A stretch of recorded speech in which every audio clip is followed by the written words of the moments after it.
നമ്മളിന്ന് ബാംഗ്ലൂർക്ക് പോകാം. ട്രെയിനിലാണ് ഈ സൂചി എത്താൻ പോലും സ്ഥലമല്ല.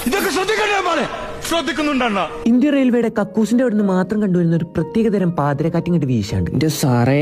പിന്നെ പഞ്ചായത്തിലൊന്നും കാണാനും മണക്കാനും പറ്റൂല. അമ്മായി തിരക്കിൽ നമുക്ക് പോകാൻ വെച്ചിട്ട് നമ്മളടുത്ത സ്റ്റോപ്പിലാണ്. നിങ്ങൾ എന്റെ കജ്ജുമ കിടക്കുന്ന സാധനം ശ്രദ്ധിക്കണില്ല. കുറെ നേരം നിങ്ങൾ കാണാൻ വേണ്ടി കാട്ടിക്കൂട്ടണം. ഇത് നമ്മൾ GH ഗാഡ്ജറ്റ്സ് എന്ന് പറഞ്ഞിട്ടുള്ള ഒരു പേജ് വാങ്ങിയ ഇവിടെ നല്ല ഒറിജിനലിന്റെ വലിയ ഫസ്റ്റ് കോപ്പി സാധനങ്ങൾ, അതും ഒറിജിനൽ ബോക്സോടെ. ഒരു നമുക്ക് 1 month വാറന്റി തരുന്നു. ഒരു പേജിനെ ഞാൻ ടാഗ് ചെയ്തിട്ടുണ്ട്. കൂടുതൽ കളക്ഷൻ അറിയണമെങ്കിൽ ഓരോ പേജ് പോയി നോക്കിക്കോളി. അവിടെ ഇറങ്ങി ഞങ്ങൾ ഫുഡ് കഴിച്ചു. ഇനി അടുത്ത ട്രെയിൻ വരുന്നവരെ ഈ ഇരുത്തിരിക്കണം. എന്നാ വന്നിക്കണു ട്രെയിനേ. കുടിച്ചതിനേക്കാളും വലുതാണല്ലോ മടയിൽ പറഞ്ഞ പോലെ. ഇതിലും അലാക്കിന്റെ തിരക്കാണ്. ഒന്നിനാത്രം പോകുന്ന പോത്തിരുന്ന് കാർട്ടൂൺ കാണാൻ നോക്കാണ്. ഇനി കുറച്ച് ട്രെയിനിലെ കാഴ്ചകൾ കണ്ടോക്കി.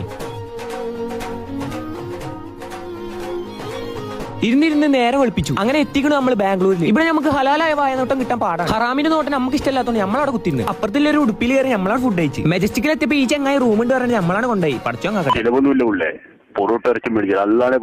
ഇതാണ് റഷീദാക്കാൻ നമുക്ക് എന്ന റൂം. അപ്പൊ